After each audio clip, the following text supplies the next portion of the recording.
मुझे सोचिए, पहले 2 सवाल नहीं आ रहे और मेरे आगे एक लड़का बैठा है जो हर 5 मिनट में करता है यस। एज ए बॉय मुझे ईगो था कि केमिस्ट्री कोई सब्जेक्ट होता है, लाल पीला मिलाओ नीला निकल आता है। सर आपने जेई के लिए ऐसा क्यों बोला कि जेई एक ऐसी सुंदर कन्या है जिसका कोई भरोसा नहीं? करना पड़ेगा, बिना लड़े कुछ भी होने वाला। क्या जेई में एक चैप्टर पे सवाल आता है? नहीं, कॉम्प्लेक्स प्रॉब्लम है। जब सबसे पूछते हैं अच्छा तुझे भी नहीं आया, मुझे भी नहीं आया, वाह। अगर ये मेहनत का संघर्ष आज नहीं करा तो पछतावे का संघर्ष जीवन भर रहेगा।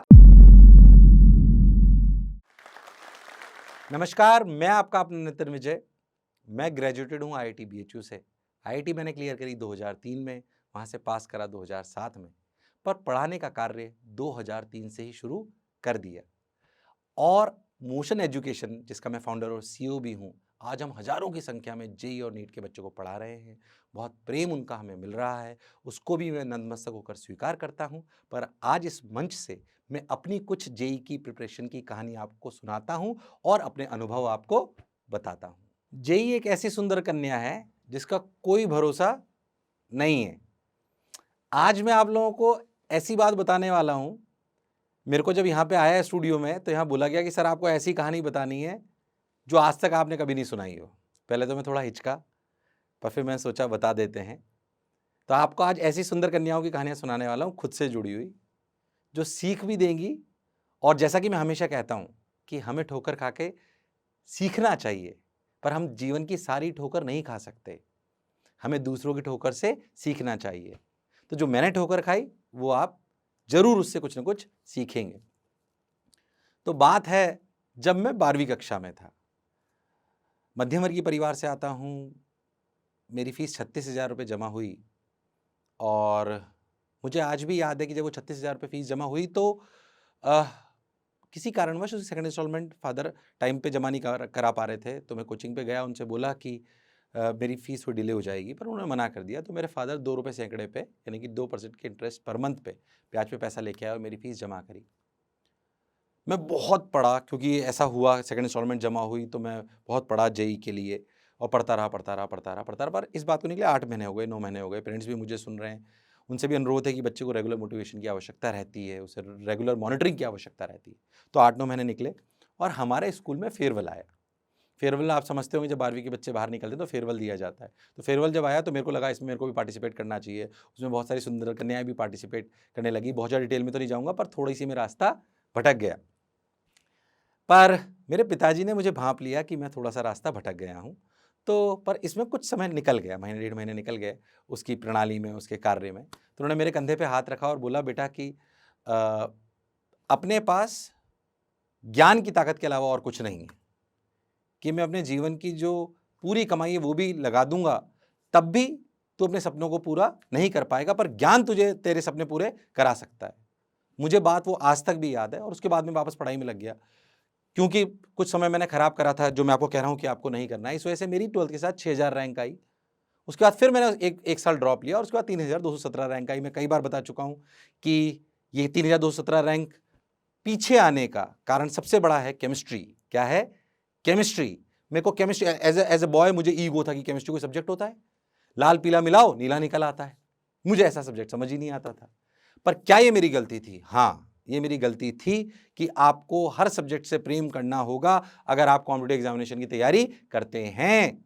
खास तौर से मैं कहता हूं, भले मैं खुद फिजिक्स का अध्यापक हूं, पर आपसे कहता हूं कि केमिस्ट्री आपको रोज पढ़नी पड़ेगी, तभी आप अच्छे नंबर ला पाओगे। ये मेरी दूसरी ठोकर थी। पहली ठोकर क्या थी? सुंदर कन्याओं के पीछे अपन नहीं भागेंगे और भटकेंगे बिल्कुल नहीं, और अपन किसी भी सब्जेक्ट से ज्यादा प्रेम या कम प्रेम नहीं करेंगे। हमारे लिए हर सब्जेक्ट को बराबर पढ़ना जरूरी है और साथ ही साथ हर सब्जेक्ट से प्रेम कर ये याद रखना है कि सारे सब्जेक्ट हमें सफलता की सीढ़ी तक ले जाएंगे। बात सर आपकी बिल्कुल सही है। सर आपने जेई के लिए ऐसा क्यों बोला कि जेई एक ऐसी सुंदर कन्या है जिसका कोई भरोसा नहीं है?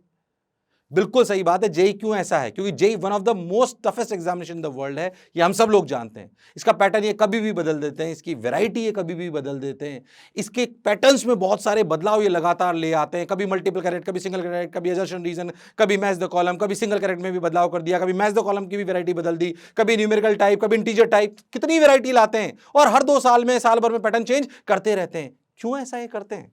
मैं कहता हूं इस बात को समझने के लिए, जिस एग्जामिनेशन की हम तैयारी कर रहे हैं, उस एग्जामिनेशन को समझने के लिए यह समझना पड़ेगा कि जो एग्जाम ले रहे हैं वो हमसे क्या चाहते हैं। मैं आपको अगर एग्जामिनेशन की प्रक्रिया को दो हिस्सों में तोड़ूं तो आपको समझ में आएगा। एक तो प्रक्रिया वो है जिसमें हमारे रेगुलर बोर्ड्स हैं, स्कूल के एग्जाम्स हैं, और दूसरे वो जो कॉम्पिटिटिव एग्जामिनेशंस हैं हमारे, जेई, नीट, ओलंपियाड्स, आईएएस, ये एक अलग टाइप की प्रक्रिया है, बोर्ड से एक अलग टाइप की प्रक्रिया है, स्कूल करिकुलम एक अलग टाइप की प्रक्रिया है। जब आप एक रेगुलर प्रक्रिया का हिस्सा होते हैं जैसे कि बोर्ड्स, उसमें अगर 100 बच्चों ने एग्जाम दिया है तो हो सकता है 90 बच्चों के 90% से ज्यादा आए, सारे 90 बच्चे खुश हो सकते हैं। पर क्या 10 लाख बच्चे, 11 लाख बच्चे जो आईआईटी देने वाले हैं, क्या उनमें से 9 लाख बच्चे खुश हो सकते हैं? नहीं, ऐसा संभव नहीं है। यह बेसिक प्रक्रिया में अंतर है। ये जो हमारी बेसिक प्रणाली है शिक्षा की, जिसे हम बोर्ड्स कहते हैं, जिसे हम स्कूल करिकुलम कहते हैं, ये हमको क्या सिखाती है? ये हमारी दो चीजें सिखाती है कि हमारी मेमोरी कैसी है, क्योंकि हमें जो पढ़ाया गया वो हम एग्जामिनेशन में कर पाते हैं या नहीं कर पाते, और हमारी राइटिंग स्किल्स, इन दो को सिखाती है। बिल्कुल सही बात है। जो हमारे फर्स्ट से लेकर या नर्सरी से लेकर 12th तक हमारी बोर्ड लेवल तक वो चेक होती रहती है, कई हद तक ये हमारे कॉलेज में जाकर भी हमारे चेक होती है। पर कॉम्पिटिटिव एग्जामिनेशन की कहानी बिल्कुल अलग है। कॉम्पिटिटिव एग्जामिनेशन में प्रैक्टिकली आपके कितने नंबर आए हैं इससे फर्क नहीं पड़ता। आपके कितने नंबर आए हैं, फर्क इस बात से पड़ता है कि आपकी रैंक क्या आई है। मैं कहता हूं अगर जेई की अपन बात कर लें तो जनरल कैटेगरी से अगर आप हो तो अगर आप 40, 45, 50% के बीच में आपके नंबर आ जाएंगे तो आपको आईआईटी मिल जाएगा। सोचिए अगर आपकी बोर्ड में 50% आती, 50% आती, क्या आप खुश होते? नहीं। पर आप सोचिए आईआईटी में 50% पे ही आपको कॉलेज मिल गया, क्योंकि एग्जाम बहुत टफ है, ऐसी सुंदर कन्या है जिसका कोई भरोसा नहीं है। बात सर आपकी बिल्कुल सही है। यानी कि पहले समझे कि हम अगर बोर्ड की प्रक्रिया से कॉम्पिटिटिव एग्जामिनेशन की प्रक्रिया में जा रहे हैं तो यह बात बिल्कुल अलग है। मैं एक और एग्जांपल से इसको आपको समझाना चाहता हूं, ध्यान से सुनिएगा। अगर मैं किसी भी बोर्ड के बच्चे से, बल्कि मैं किसी भी नॉर्मल बच्चे से पूछूं, मैं कह रहा हूं आप मेरे को सुन रहे हो, अगर आप सुन रहे हो तो कमेंट बॉक्स में खुद लिखिएगा जो मैं प्रश्न पूछ रहा हूं। ध्यान से सुनिएगा, आपका कौन सा सब्जेक्ट वीक है यह आप कैसे जज करते हो? कैसे जज करते हो आपका कौन सा सब्जेक्ट वीक है? बताइए, कैसे जज करते हो? मैं आपको बताऊं आप कैसे जज करते हो। आप जज करते हो जिसमें मेरे नंबर कम आए, वो मेरा वीक सब्जेक्ट है। हां सर, सही बात तो है। अच्छा, यही प्रक्रिया आप लागू कर देते हो कॉम्पिटिटिव एग्जामिनेशन में, जबकि ऐसा नहीं है। मैं आपको एग्जांपल लेके बताता हूं। मान लीजिए एक बच्चा जेई की तैयारी कर रहा है, क्योंकि जेई के अपन बात कर रहे हैं। मान लीजिए एक बच्चा जेई की तैयारी कर रहा है, उसके फिजिक्स में नंबर आए 100 का, मैं कंपैरिजन कर लेता हूं। फिजिक्स में 100 में से नंबर आए मान लीजिए कि 70, केमिस्ट्री में उसके नंबर आए 85, और मैथ्स में उसके नंबर आए मान लीजिए 65। तो वापस चलते हैं, फिजिक्स में कितना है 70, केमिस्ट्री में कितना है 85, और मैथ्स में कितने लिए अपन ने 65। ठीक भाई, अपन ने बात कर ली, अब क्या करें? अब आप सोचिए, तो आपसे पूछा जाए कि इसका सबसे वीक सब्जेक्ट कौन सा है, तो आप बोलोगे मैथ्स, क्योंकि उसके मैथ्स में सबसे कम नंबर हैं। पर एक तरीका ही, सोच ही गलत है। आपको यहां से कंपेयर ही नहीं करना है, क्योंकि आपका सिलेक्शन नंबर के बेसिस पे नहीं, रैंक बेसिस पे होना है। अब सुनिए इनकी रैंक।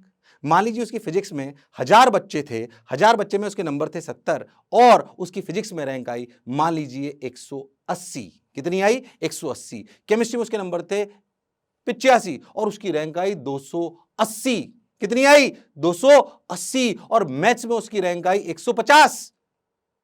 जिसमें सबसे कम नंबर थे मैथ्स में, उसमें रैंक सबसे अच्छी थी। भले उसके नंबर कम हो, पर इसका मतलब उसका मैथ सब्जेक्ट सबसे अच्छा है, वो उसको सबसे ज्यादा अच्छी रैंक दिलाएगा। जिसमें उसको सबसे ज्यादा नंबर लग रहे थे केमिस्ट्री में 85, उसमें उसकी रैंक सबसे पीछे है, इसका मतलब उसका सबसे वीक सब्जेक्ट है। तो पहली बात आज के वीडियो से सीखने की कि अगर कॉम्पिटिटिव एग्जामिनेशन की तैयारी कर रहे हैं तो वीक सब्जेक्ट कौन सा है, ये जज नंबर से नहीं, रैंक से किया जाएगा। किससे किया जाएगा? रैंक से। बात सर आप बिल्कुल सही बोल रहे हो, बिल्कुल 110%। ठीक भाई, मैं वापस इस प्रक्रिया पे फिर से आता हूं। जेई और नीट कॉम्पिटिटिव एग्जामिनेशन सर हम समझ गए, हां ये अंतर बेसिक समझ में आता है। अब अंतर ये कि आप ये समझिए कि जेई मेन, जेई एडवांस और नीट, अगर आप नीट की बात कहां से आ गई सर? क्योंकि आप कंपेयर करना सीखिए, आप समझेंगे कि जिसकी मैं तैयारी कर रहा हूं वो एक अलग बात है। अगर मैं जेई और नीट को अलग अलग सोचूं, पर इनके सिलेबस तो सेम है। अगर हम कोटा में बात करें तो हमारी इन दोनों को तैयार करने वाली बिल्डिंग्स ही अलग अलग हैं, 5 किलोमीटर की दूरी पर रखी है हमने। टीचर पूरा अलग, पूरा स्टाफ अलग, पेडागोजी अलग, शीट अलग, स्टडी मटेरियल अलग, सब अलग। क्यों हम इतनी सेम सिलेबस की चीजों के लिए दोनों के लिए अलग अलग मेहनत कर रहे हैं? बोर्ड में भी सेम सिलेबस होता है पर उसकी बात बिल्कुल अलग होती है। पर क्यों हम ऐसा कर रहे हैं समझिए, क्योंकि दोनों की रिक्वायरमेंट अलग अलग है। जेई जो बच्चा करता है उससे क्या अपेक्षाएं हैं, कि बहुत कॉम्प्लेक्स प्रॉब्लम्स को सॉल्व करेगा, बहुत कॉम्प्लेक्स प्रॉब्लम्स को। अगर उसको बोला जाए कि जब पहली बार किसी को बोला गया होगा कि बुर्ज खलीफा बनाइए, तो एक इंजीनियर ने उसको बनाया होगा, पर अगर उसकी डिजाइन में 5 दिन डिले भी हो गया कोई फर्क नहीं पड़ता, इट्स अ कॉम्प्लेक्स प्रॉब्लम। उसको ऐसी समस्या दी जाती है जो शायद पहले कभी नहीं आई। बॉम्बे वर्ली सीलिंग बनानी, उसे प्रेशर भी देखना पड़ेगा, उसे डिजाइनिंग भी देखनी पड़ेगी, उसे आर्किटेक्चरल डिजाइन भी देखनी पड़ेगी, उसे जो प्रेशर ऑफ वेव्स आ रहा है वो भी उसको देखना पड़ेगा, बहुत सारी चीजें उसको देखनी पड़ेंगी। पर मान लीजिए कि किसी को बोला गया कि आप ये प्रोजेक्ट खत्म करिए, उसने अगर इंजीनियर ने प्रोजेक्ट 10 दिन डिले भी कर दिया, कोई फर्क नहीं पड़ता, पर कॉम्प्लेक्स प्रॉब्लम का सॉल्यूशन देने की क्षमता उसमें होनी चाहिए। अब आप सोचिए, एक डॉक्टर जो है उसके पास स्ट्रेचर पे अगर इमरजेंसी में कोई पेशेंट आया है, क्या वो ये सोच सकता है 10 मिनट तक या घर पे जाके पढ़ सकता है कि मुझे से कौन सी दवाई देनी है? तब तक तो पेशेंट शायद रहेगा ही नहीं। क्या उस डॉक्टर में क्षमता होनी चाहिए कि वो तुरंत निर्णय ले पाए अपनी बुद्धि की क्षमता से, अपनी मेमोरी की क्षमता से, कि उसको कौन सी दवाई देनी है? ये कंस्ट्रेंड इंजीनियर के पास नहीं है, ये डॉक्टर के पास है। यानी कि डॉक्टर को चाहिए एक्यूरेसी विद स्पीड, जो भी वो जानता है तुरंत अप्लाई करे, तुरंत, वरना पेशेंट की जान को खतरा है। पर इंजीनियर का थोड़ा डिले भी हो गया तो चलेगा, कॉम्प्लेक्स प्रॉब्लम का सॉल्यूशन उसको लाना है। इसलिए दोनों के एग्जामिनेशन की प्रक्रिया बिल्कुल अलग है। 200 सवाल आते हैं नीट में 3 घंटे में, करने 180 होते हैं, वहां सवाल टफ नहीं आते, पर स्पीड विद एक्यूरेसी चाहिए। 720 में से जनरल कैटेगरी में अगर आपको गवर्नमेंट मेडिकल कॉलेज लेना है तो आपको 600 के ऊपर नंबर चाहिए। इधर आईआईटी में अगर अपन बात करें, उन्हीं 3 घंटे में उसी सिलेबस में से 54 या 60 सवाल आते हैं जे एडवांस में, और मात्र उस 54 में से 25 या 30 सवाल आप सही कर दो तो आपको आईआईटी मिल जाती है। सोचिए, वही 3 घंटे, वही सिलेबस, क्योंकि वहां पे कॉम्प्लेक्स प्रॉब्लम सॉल्व करनी है, यहां पे एक्यूरेसी विद स्पीड चाहिए। पहले पहचानिए कि हमसे क्या चाहती है गवर्नमेंट, जिस एग्जामिनेशन की तैयारी मैं कर रहा हूं वो हमसे क्या चाहती है। तो बात वापस जेई की करते हैं। मुझे लगता है आपको मेरी बात समझ में आई होगी कि हां, जेई के कॉम्प्लेक्स प्रॉब्लम्स हैं। जेई की कॉम्प्लेक्स प्रॉब्लम है सर, बहुत बिल्कुल सही बात है, आपने बोला कॉम्प्लेक्स प्रॉब्लम्स है, तो सर इसमें सॉल्व करने की क्या प्रक्रिया है? मैं आपको थोड़ी सी फटाफट रफ्तार में बोलता हूं, आपको बात समझ में आएगी। किसी भी सवाल को सॉल्व करने की जो कॉम्प्लेक्स प्रॉब्लम्स हैं, उसके 3 स्टेप्स होते हैं। प्रॉब्लम को पढ़ना, पढ़कर समझना पहली स्टेप है, दूसरा उस पर कॉन्सेप्ट अप्लाई करना, और तीसरा उस कॉन्सेप्ट के अकॉर्डिंग उसकी कैलकुलेशन करके आंसर निकालना। बिल्कुल सही बात है सर। तो पढ़कर समझना आपकी क्षमता है। कई बार बच्चे मिसगाइड हो जाते हैं कि टीचर का ही सारा रोल है, टीचर का रोल सिर्फ ये बीच वाले कॉन्सेप्ट वाले एरिया में है। कैलकुलेशन आपकी खुद की स्किल है, पढ़कर समझना आपकी खुद की स्किल है, कॉन्सेप्ट अच्छे से सिखाना एक टीचर की स्किल है। जाहिर सी बात है, उसके लिए हार्डवर्क आपको करना पड़ेगा। अगर आप इन तीनों का सही समावेश नहीं कर पाए, पहले सवाल को पढ़ना, समझना, फिर उसमें कॉन्सेप्ट अप्लाई करना, फिर उसकी कैलकुलेशन करना। पर जेई, जैसा कि हम सब लोग जानते हैं, टफ एग्जामिनेशन है। क्या इसमें एक ही कॉन्सेप्ट पे सवाल आता है? नहीं। अब अपन एक बात समझे, हमारा दिमाग कैसे काम करता है। हमारा दिमाग को हम साइलोज में डालते हैं, किसी भी इंफॉर्मेशन को। साइलो समझते हैं आप सभी लोग, है? ऐसा समझ लीजिए, एक बकेट टाइप चीजें हैं जिसमें आप डालना चालू करते हैं अपने दिमाग में। अच्छा ये फिजिक्स, अच्छा ये केमिस्ट्री, अच्छा ये मैथ्स, ऐसे हम उसको साइलोज में डालते हैं। ठीक भाई, बहुत बढ़िया डालते हैं। तो अब क्या करें? हम गलती ये कर रहे हैं, बहुत सारे बच्चे जो जेई के लिए स्पेशली थोड़ी सी अच्छी नहीं है, कि हम क्या करते हैं, फिजिक्स की में मान लीजिए 30 टॉपिक्स हैं, काइनेमेटिक्स, एनएलएम, फ्रिक्शन, ये टॉपिक्स हैं, उनको भी बच्चा अलग अलग बकेट बना लेता है, क्योंकि हमने उनको चैप्टर के नाम दिए। जाहिर सी बात है कि फिजिक्स अगर पूरी पढ़नी है तो हमें थोड़ा थोड़ा उसको तोड़ना पड़ेगा। उसने उसकी अलग अलग बकेट बना ली, और बकेट बनाकर उसने अलग अलग कर लिया। अब जब सवाल आता है, क्या जेई में एक चैप्टर पे सवाल आता है? नहीं, कॉम्प्लेक्स प्रॉब्लम है, कॉम्प्लेक्स प्रॉब्लम है। वो फ्लूइड के साथ मैकेनिक्स भी मिला देगा, वो उसके साथ इलेक्ट्रिक फील्ड भी मिला देगा, उसके साथ मैग्नेटिज्म भी मिला सकता है, मॉडर्न फिजिक्स भी मिला सकता है। तो यानी कि हमें सारे कॉन्सेप्ट्स मिलाकर सवाल आ सकता है, यानी कि हमारे सारे कॉन्सेप्ट्स आसपास होने चाहिए, यानी कि हमारे साइलो सिर्फ सब्जेक्ट वाइज होने चाहिए। ये पूरा एक सब्जेक्ट का साइलो है जिसमें पूरी इंफॉर्मेशन एक साथ है, सारे कॉन्सेप्ट एक साथ हैं। चैप्टर वाइज आपको तोड़ा गया है पढ़ाने की प्रक्रिया आसान करने के लिए, पर अपने दिमाग में उसको एक ही साइलो में रखिए, क्योंकि जब बहुत सारे कॉन्सेप्ट का एक सवाल आएगा तो आप मैप नहीं कर पाओगे अगर ये अलग अलग बकेट में हुए। सर बहुत टफ लगता है सर, बहुत टफ लगता है सर। इसको आसान करने की प्रक्रिया बताते हैं आपको। सवाल पढ़िए, उसको समझिए, और जितने भी उसमें कॉन्सेप्ट हैं उनको ऐसे मत करिए बोर्ड की तरह कि अच्छा ये वाला फॉर्मूला लगेगा, क्योंकि एक फॉर्मूले से काम चलने वाला नहीं है। तो आपको क्या करना पड़ेगा, आपको जो भी उस सवाल में कॉन्सेप्ट है उनको लिखिए, लिखने की हैबिट डालिए। अपने आप जब लिखोगे तो वो इंटर रिलेट करते हुए दिखाई देंगे। वो देखा होगा ना टीवी में, किसी भी क्रिमिनल को पकड़ना होता है तो उसमें वो ऐसे धागे बांध बांध के रखते हैं कि अच्छा भाई ये इससे रिलेटेड होगा, ये इससे रिलेटेड होगा, ये इससे रिलेटेड होगा। क्यों करते हैं वो? ताकि उनके दिमाग में जोर ना पड़े और उससे डायरेक्ट रिलेट होता हुआ नजर आए। ऐसे ही आपको कॉन्सेप्ट्स को भी करना पड़ेगा कि अच्छा मैं इसे लिखूंगा और वो आपको रिलेट होते हुए नजर आ जाएंगे। आप एक बात समझिए, आप डरते क्यों हैं? जेईई में बच्चे मैक्सिमम सवाल पढ़ के सोच लेते हैं कि भैया इसके सॉल्व होने के चांसेस 10%, 20%, 25% ही है बस। आप ये क्यों नहीं समझ रहे कि जो एग्जामिनर सवाल बना रहा है वो भी चाहता है कि आप सॉल्व करें। ऐसा थोड़ी कि वो नहीं चाहता आप सॉल्व ना करें, वो भी चाहता है कि आप सॉल्व करें। वो भी आप ही की तरह खिलाड़ी है, वो भी आपको जिताना चाहता है, पर आप उसे समझ नहीं पाते हैं। ऐसा नहीं, बच्चे कई बार डिप्रेशन में आने लगते हैं। मैं आपको एक छोटी सी बात बताता हूं, सोचने का तरीका आपको अलग बताता हूं। आप सभी लोगों ने क्रिकेट खेला होगा। जी सर बिल्कुल खेला है। जब आपने क्रिकेट खेला तो आप बताइए उसमें सबसे पहले क्या होता है? सब बोलेंगे सर टॉस। बिल्कुल सही बात है, सबसे पहले टॉस होता है। जब टॉस होता है तो दो कैप्टन खड़े हो जाते हैं। जब दो कैप्टन खड़े हो जाते हैं, मान लीजिए कि आप उनमें से कैप्टन हैं। अगर आप उनमें से कैप्टन हैं और आपने सोच रखा है कि अगर मैं टॉस जीतूंगा तो मैं बैटिंग करूंगा। क्या करूंगा? बैटिंग। ठीक सर, बहुत बढ़िया, हम बैटिंग करेंगे, बहुत अच्छी बात है। अगर मैं बैटिंग करूंगा ये मेरी जीत है। जब टॉस ऊपर उछला तो क्या चांसेस हैं कि आप जीत जाएंगे? 50%। कितना? 50%। ये गलत सोच है। आपके जीतने के चांसेस 75% हैं। सर क्या बात कर रहे हो सर, टॉस में तो जीतने के चांसेस सर 50% ही होते हैं। मैं बताता हूं कैसे। इसलिए कह रहा हूं मनस्थिति बदलिए, परिस्थिति बदल दोगे। फिर से कह रहा हूं, मनस्थिति बदलिए, परिस्थिति बदल दोगे। ध्यान से समझना, अगर टॉस ऊपर उछला और आप टॉस जीत गए तो पक्के से आप बैटिंग लोगे, यानी कि आप जीते। पर अगर आप टॉस हारे और सामने वाला जीता तो वो बैटिंग या बॉलिंग में से कुछ एक लेगा। अगर उसने बॉलिंग ले ली तो भी तो आप ही जीते। यस और नो? बिल्कुल सही बात है। यानी कि जिसको हम सिर्फ 50% प्रोबेबिलिटी मान रहे थे जीतने की, वो तो 75% निकली।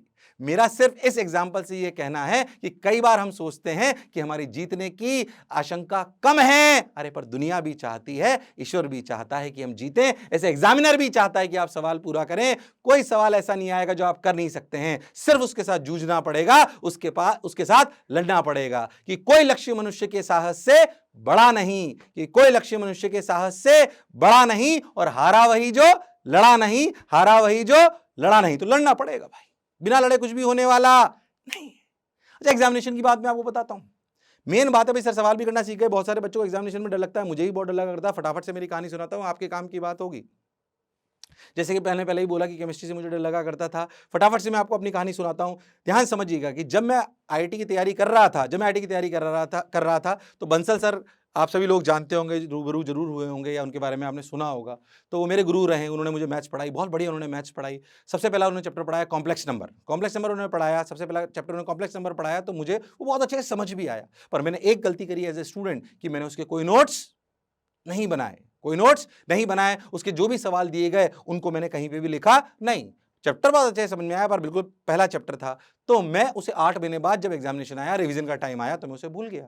जब मैं रिवीजन करने लगा तो मुझे लगा अरे ये तो कुछ आता ही नहीं है मुझे। फिर मैंने एक दो कोई बुक्स करी, अल्टीमेटली उस चैप्टर की मेरी खिचड़ी बन गई। सीखने वाली बात क्या थी, ध्यान से सुनिएगा। ये बात बच्चों के लिए भी काम की है, मेरी कहानी से भले थोड़ी अलग से लगेगी, पर तुम्हारे लिए भी काम की, पेरेंट्स के लिए भी काम की। तो भाई मैं जो है उसका रिवीजन नहीं कर पाया और अल्टीमेटली उसका मेरा खिचड़ी बन गई उसकी पूरे चैप्टर की।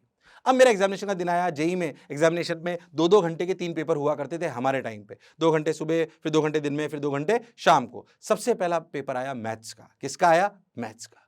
और आप ईश्वर की बहुत कृपा मानिए, शानदार, कि सबसे पहले 2 सवाल किसके आए? कॉम्प्लेक्स नंबर के। बिल्कुल बढ़िया, जिसका मेरी खिचड़ी बन चुकी थी। अच्छा भाई, अच्छा जब आप एग्जामिनेशन में होते हो तो आपको पता नहीं होता कि सवाल टफ है या आसान है। ये तो बाहर जाके पता पड़ता है कि पेपर टफ है या आसान है। जब सबसे पूछते हैं अच्छा तुझे भी नहीं आया, मुझे भी नहीं आया, वाह। यानी कि अपने को बात समझनी पड़ेगी कि एग्जामिनेशन के अंदर तो अपने कुछ पता नहीं होता। अब आप सोचिए, मेरे पहले 2 सवाल है कौन से? कॉम्प्लेक्स नंबर के, और वो दोनों मुझे आते नहीं थे। और सोचिए मैं बिल्कुल डिप्रेशन में हूं और मेरे आगे एक लड़का बैठा हुआ है, मेरे साथ वास्तविकता में हुआ है जो मैं आपको बता रहा हूं। ये कहानी मैं हमेशा सुनाता हूं पर काम की है।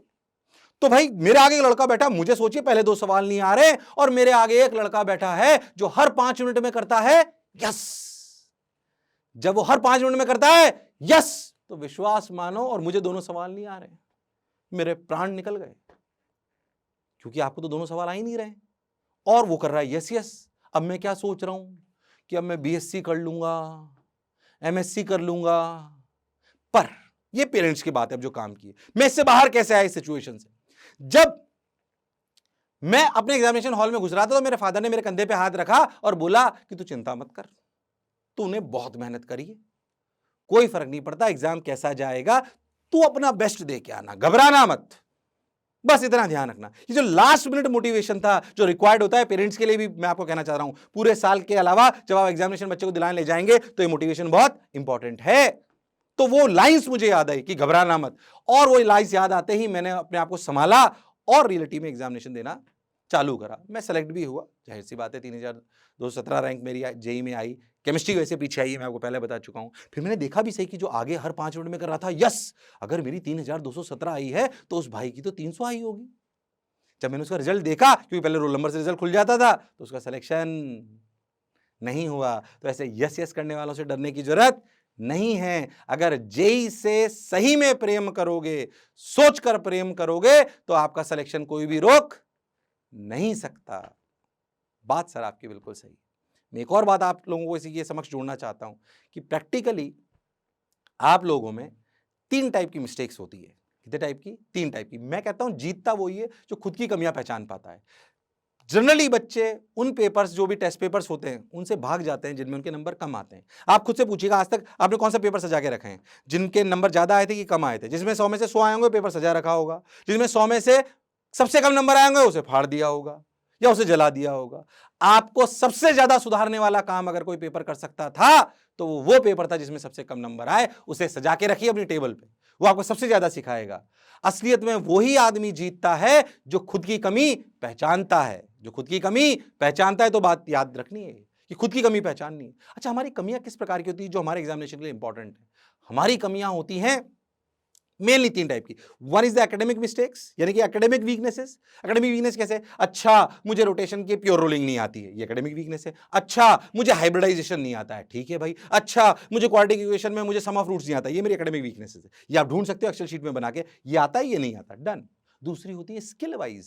क्या पेपर करने के लिए स्किल्स बहुत सारी चाहिए, जैसे कि सवाल पढ़ने की स्पीड आपकी तेज होनी चाहिए, अगर वो धीरे तो पेपर नहीं पढ़ पाओगे। कैलकुलेशन आपकी तेज होनी चाहिए, सवाल पढ़ तो लेते हैं पर उसे समझ नहीं पाते। एक्यूरेसी तो है पर स्पीड नहीं है, स्पीड तो है पर एक्यूरेसी नहीं है। ये सब स्किल्स वाली मैनेजमेंट है जो आपके पास होनी चाहिए कि वर्ड्स पर मिनट तेज होनी चाहिए, कैलकुलेशन तेज होनी चाहिए, इंग्लिश ढंग से समझ में आनी चाहिए, वोकैबुलरी ठीक ठाक होनी चाहिए जिस भी लैंग्वेज में हम पेपर दे रहे हैं, तभी हम उसके सवालों को समझ पाएंगे। ये स्किल्स है। Third, nature wise. Nature wise कैसे? मुझे किसी दोस्त ने बोल दिया कि तुम तो सेलेक्ट ही नहीं हो सकते, अपन ने अपने 2 दिन खराब कर लिए। पापा ने डांट दिया, हमारे 4 दिन खराब हो गए। भाई से लड़ाई हो गई, अपन पढ़ा नहीं, अपन ने छोड़ दिया है। ये नेचर वाइज वीकनेस है। ऐसी चीजें जो मेरी पढ़ाई को इंपैक्ट करती हैं मेरे व्यवहार की वजह से, वो नेचर वाइज है। इन तीनों वैरायटी में आप में क्या क्या वीकनेसेस हैं उन्हें लिखिए और हर एक पे सुधार करने का काम शुरू कर दीजिए। विश्वास मानिए, आपका सिलेक्शन कोई नहीं रोक सकता, कोई नहीं रोक सकता। समय का अभाव है, नहीं तो मैं आपको बहुत सारी बातें बता सकता था। याद रखना, संघर्ष करना पड़ेगा। ये संघर्ष की जीत है और संघर्ष मेहनत का आज करना पड़ेगा। अगर ये मेहनत का संघर्ष आज नहीं करा तो पछतावे का संघर्ष जीवन भर रहेगा। सफलता आपको आपके संघर्षों की बदौलत मिलती है, सिर्फ किस्मत के भरोसे नहीं मिलती। आखिरी में यही बोलूंगा कि कर्म भूमि की दुनिया में श्रम सभी को करना है, कि कर्म भूमि की दुनिया में श्रम सभी को करना है और ईश्वर सिर्फ लकीरें देगा, और ईश्वर सिर्फ लकीरें देगा। रंग हमें ही भरना है, रंग हमें ही भरना है, रंग हमें ही भरना है। मुझे सुनने के लिए बहुत बहुत धन्यवाद। Thank you.